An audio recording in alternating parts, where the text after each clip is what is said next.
नरेंद्र मोदी जी ने एक फैसला लिया है और इस फैसले को गोदी मीडिया ढोल बजा बजा करके बता रही है। लेकिन मैं आपको एक सिंपल सीधी सी लाइन बताने वाला हूं।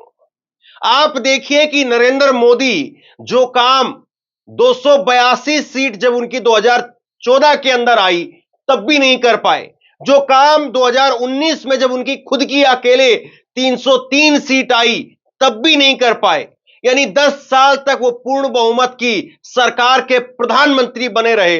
लोग मांग करते रहे कि ओपीएस लागू करो और नरेंद्र मोदी ने लागू नहीं की। और अब जब नरेंद्र मोदी 240 पर आ गए हैं, जब नरेंद्र मोदी को लगातार एक के बाद एक राज्यों में हार का खतरा मंडरा रहा है, और जब लगातार नरेंद्र मोदी को इस बात का खतरा मंडरा रहा है कि कब उनके दोनों कंधों से बैसाखियां निकल करके भाग जाएं और उनकी सरकार धड़ाम से गिर जाए, और ऐसे में सरकार ने एक नया फैसला लिया है कि ओपीएस तो हम लागू नहीं करेंगे। ओपीएस यानी पुरानी पेंशन स्कीम, वो हम लागू नहीं करेंगे।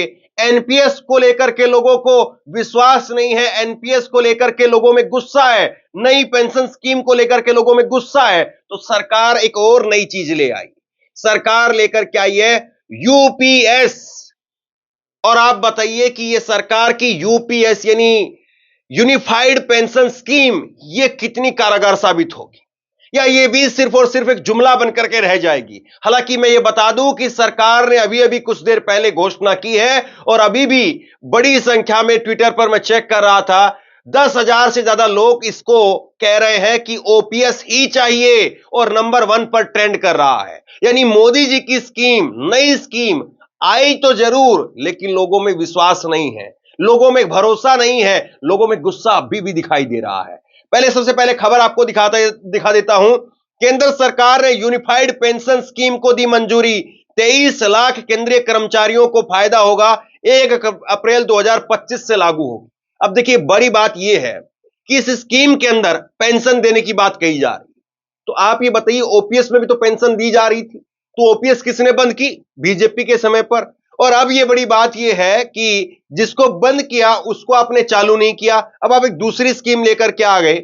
इसका मतलब ये हुआ कि बच्चा जो है वो एक बार लॉलीपॉप चूस रहा था, उससे छीन लिया गया, बच्चा रोने लगा, रोता रहा, कोई फर्क नहीं पड़ा। और जब लगा कि भई अब बच्चा तो जो है वो पोल खोलने वाला है, बड़ा हो गया है, तो फिर उसको ला करके दोबारा से कुछ और थमा दिया गया। लेकिन अब ये क्या होगा क्या नहीं होगा, ये तो वक्त बताएगा। अब सबसे बड़ी बात ये है कि इसको लेकर के गुस्सा नजर आ रहा है। अमर उजाला ने अभी अभी एक खबर की है। अमर उजाला ने लिखा है कि पेंशन स्कीम, नई पेंशन स्कीम यूपीएस को लेकर के फूटा कर्मचारी संगठनों का गुस्सा, बोला ये मंजूर नहीं है, ओपीएस के लिए होगा आंदोलन।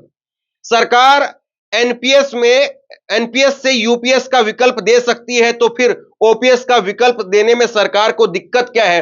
नाम बदलने से काम नहीं बदलता है। अब लोग ये कह रहे हैं, सरकारी कर्मचारी ये कह रहे हैं कि इनको देना कुछ नहीं है। अगर इनको देना ही था तो पुरानी जो पेंशन थी हमारी ओपीएस, वो जैसे थी वैसे ही उसको आप लागू कर दीजिए, वरना आप नाम बदल रहे हैं, इसमें कुछ और पेज बदलेंगे और उसके बाद में हमें फंसा करके छोड़ देंगे। तो गुस्सा जो है वो अभी भी आपको दिखाई दे रहा है। और ये बयान निकल करके सामने आया है एनएमओपीएस के राष्ट्रीय अध्यक्ष विजय कुमार बंधु का। तो राष्ट्रीय अध्यक्ष जो कि लड़ाई लड़ने का काम कर रहे थे ओपीएस को लेकर के, वो कह रहे हैं कि सरकार की मंशा ठीक नहीं है, सरकार कुछ ना कुछ करके इस पूरी स्कीम को फिर से घुमा देगी। तो अमर उजाला की खबर जो है अभी अभी कुछ देर पहले आई है। और सबसे बड़ी बात यह है, जो मीडिया इसको लेकर के ढोल पीट रही है, मीडिया में बताया जा रहा ब्रेकिंग न्यूज, सरकारी कर्मचारियों के लिए खुशखबरी, कैबिनेट ने यूनिफाइड पेंशन स्कीम को दी मंजूरी। तो भैया ये पेंशन खत्म किसने की थी वो भी बता दो। अगर मंजूरी दे रहे हैं, हालांकि मंजूरी तो बहुत कुछ चीजों की हो चुकी है, लेकिन वो इंप्लीमेंट हो जाएंगी तब देखिए, और अप्रैल तक सरकार बचेगी कि नहीं बचेगी वो भी देखिए। सवाल तो बहुत सारे उठेंगे। नरेंद्र मोदी जी का भी इसको लेकर के ट्वीट आया, वो भी आपको दिखाऊंगा, लेकिन उससे पहले जरा और देखिए। बेसिक सूचना एक ट्विटर यूजर है और उन्होंने लिखा है कि बाकी सब तो टोपीएस है, मतलब टोपी पहनाने वाले हैं, असली पेंशन स्कीम तो ओपीएस है। और इसमें उन्होंने क्रॉस लगा दिया है, काटा मार दिया है। ये न्यूज एनडीटीवी की खबर थी, जिसमें सरकारी नौकरी करने वाले कर्मचारियों के लिए यूपीएस का जो है वो फैसला लिखा गया है। अब नरेंद्र मोदी ने इसको लेकर के क्या कहा है? नरेंद्र मोदी ने इसको लेकर के ट्वीट किया है। ये नरेंद्र मोदी जी का ट्वीट आप देखिए, 8:54 पर आज शाम को ही उन्होंने ट्वीट किया है। देश की प्रगति के लिए कठिन परिश्रम करने वाले सभी सरकारी कर्मचारियों पर हमें गर्व है। अच्छी बात है। यूनिफाइड पेंशन स्कीम यूपीएस इन कर्मचारियों की गरिमा और आर्थिक सुरक्षा को सुरक्षित करने वाली है। यह कदम उनके कल्याण और सुरक्षित भविष्य के लिए हमारी सरकार की प्रतिबद्धता को दर्शाता है। कहां थी आपकी सरकार? 10 साल तक खून के आंसू रोते रहे ये ओपीएस के लोग, जो ओपीएस को लेकर के लगातार प्रोटेस्ट करते रहे, खून के आंसू रोते रहे बेचारे। मैंने बहुत प्रोटेस्ट किए हैं, इसलिए मैं आपको ग्राउंड लेवल पर जो खबर है उसके हिसाब से मैं बात कर रहा हूं, ऊपर हवा में बात नहीं कर रहा हूं मैं। ओपीएस को लेकर के कितने सारे सरकारी कर्मचारी पिसते रहे, बस ये था कि वो बेचारे उस सिस्टम से बाहर आ नहीं सकते थे। रैली वहां हुई है, कई बार रैली हुई है, यहां पर रामलीला मैदान में रैली हुई है, खुद मैंने वो रैली प्रोटेस्ट कवर किया है। जंतर मंतर पर ढेरों बार प्रोटेस्ट हुआ है, लेकिन सरकार तब नहीं जागी। और इसीलिए मैंने कहा, जो काम नरेंद्र मोदी 2014 में 282 सीट वाले पूर्ण बहुमत के प्रधानमंत्री थे तब नहीं किया, जब 303 सीट आई 2019 में तब नहीं किया, अब 240 सीट आई तो अब क्यों किया? क्या इसीलिए जो है वो बाबा साहब भीमराव अंबेडकर कहते थे कि सरकारों के कान मरोड़ते रहेंगे तो ठीक रहेगा? क्या इसीलिए कहा जाता है कि ये सरकारें जितनी कमजोर होंगी, जनता के हित में उतना ही ज्यादा काम करेंगी? अब जरा मैं आपको दिखा देता हूं कि सरकार इसमें दे क्या रही है और सरकार की तरफ से जो है वो लोगों को क्या मिलने वाला है। ये देखिए, आपके पास में ये यूनिफाइड पेंशन स्कीम यानी यूपीएस का पूरा लेखा जोखा आपके सामने है। अब इसमें कहा गया है कि कर्मचारियों को रिटायरमेंट के बाद में 50% अश्योर्ड पेंशन मिलेगी। यानी जो कर्मचारी है, अगर वो अपनी पूरी नौकरी पूरी करेंगे, तब अगर नौकरी पूरी की तब जाकर के उनको उनकी 50% जो उनको आखिरी जो तनख्वाह मिल रही थी उसका 50% उनको पेंशन के तौर पर मिलेगा। ये ओपीएस के अंदर था या नहीं था, इसको वो लोग बेहतर तरीके से बताएंगे, लेकिन अभी जो जानकारी निकल करके सामने आ रही, इससे ओपीएस के लोग खुश नहीं। आगे इसमें कहा गया है कि ये 12 महीने की एवरेज बेसिक पे का 50% होगा। 25 साल की सर्विस करने के बाद ही ये मिलेगी। मतलब अगर आपने पहले छोड़ दिया तो फिर आपको ये यूपीएस लागू नहीं हो रही है। कर्मचारियों की मौत पर होने वाली फैमिली पेंशन का प्रावधान भी है।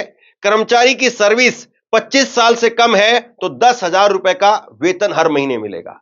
अगर 10 साल तक जो है उसने काम किया है, तो 10 साल से पहले अगर छोड़ दिया तो कुछ नहीं, छोड़ दीजिए, घर चले जाइए, बात खत्म। 10 साल भी बहुत होते हैं। कोई आदमी किसी डिपार्टमेंट को 10 साल दे रहा है, कम नहीं है, लेकिन तब आपको पेंशन नहीं मिलेगी। 10 साल अगर आपने पूरे कर लिए तो 10,000 रुपए मिलेगा, और अगर 25 साल पूरे करेंगे तो फिर आपको 50% मिलेगी। लेकिन अगर 10 से और 25 के बीच में अगर आपने कहीं पर छोड़ा तो भी आपको 10,000 रुपए मिलेंगे। 2004 से मार्च 2025 तक रिटायर्ड हुए लोगों को भी लाभ मिलेगा। सरकार का योगदान 18.5% होगा। 1 अप्रैल 2025 तक से यह लागू होगी। अब 1 अप्रैल 2025 तक ये सरकार बची रहेगी क्या? यह भी तो बड़ा सवाल है। तो जिस तरीके से सरकार इस फैसले को लेकर के आ रही है, लोग कह रहे हैं कि ये नई पैकिंग करके सामान जो है वो टपकाने की कोशिश है कि कैसे भी करके ये माल चल नहीं रहा है तो इसकी कुछ नई पैकिंग की जाए। ओपीएस को लेकर के लगातार लोगों ने प्रोटेस्ट किया है, बड़ी संख्या में कर्मचारियों ने प्रोटेस्ट किया है, और इसको लेकर के बाकायदा बयान आया है। पूरा बयान मैं आपको दिखा देता हूं। ये राष्ट्रीय अध्यक्ष विजय बंधु का पूरा बयान सुनिए आप। वो कह रहे हैं कि यदि सरकार एनपीएस से यूपीएस का विकल्प दे सकती है तो फिर ओपीएस का विकल्प देने में सरकार को दिक्कत क्या है। मतलब ये कह रहे हैं कि भाई, ये जो ओल्ड पेंशन स्कीम थी हमारी, जिसको लेकर के हम लड़ाई लड़ रहे थे, और ये यूपीएस वही है, और एनपीएस से अब यूपीएस सरकार ने दिया है। मतलब नई पेंशन स्कीम से अब सरकार यूनिफाइड पेंशन स्कीम पर आ गई है, ओपीएस अभी भी नहीं दे रही है। तो अगर सरकार ये कह रही कि नहीं ओपीएस के बराबर ही है तो ओपीएस ही दे दीजिए, हमें ओल्ड पेंशन स्कीम जो हमारी थी वही दे दीजिए। यदि यूपीएस में बेसिक का 50% दे सकते हैं तो ओपीएस में भी बेसिक का 50% ही तो देना था। नाम बदलने से काम नहीं बदलता है। यह जितनी भी योजना लाई जा रही है सभी स्कीम है, तभी तो रोज बदलना पड़ता है। अभी तक एनपीएस की तारीफ की जा रही थी, अब यूपीएस की तारीफ की जाएगी, जबकि सच्चाई यह है कि ओपीएस ही सामाजिक सुरक्षा का कवच है, बुढ़ापे की लाठी है, देश के लाखों कर्मचारी ओपीएस की मांग कर रहा है। अब ये तो बात माननी पड़ेगी, मतलब कि इनके जितने भी भक्त अंधभक्त जो समर्थक थे, नेता मंत्री संतरी विधायक थे, सांसद थे, वो सब लगातार एनपीएस की खूब वाहवाही करते थे। जब भी उनको कहीं पर भी रोक करके पूछो कि भैया ओपीएस क्यों नहीं दे रहे हो, तो उन्होंने कहा कि ये नई एनपीएस लेकर के आ गए हम। और सरकार का एक बड़ा जो तर्क था, बार बार दिया जाता था कि सरकार क्या पैसे पेड़ से तोड़ करके लेके आती है, ये बात बार बार कही जाती। तो अब पैसे कहां से आएंगे?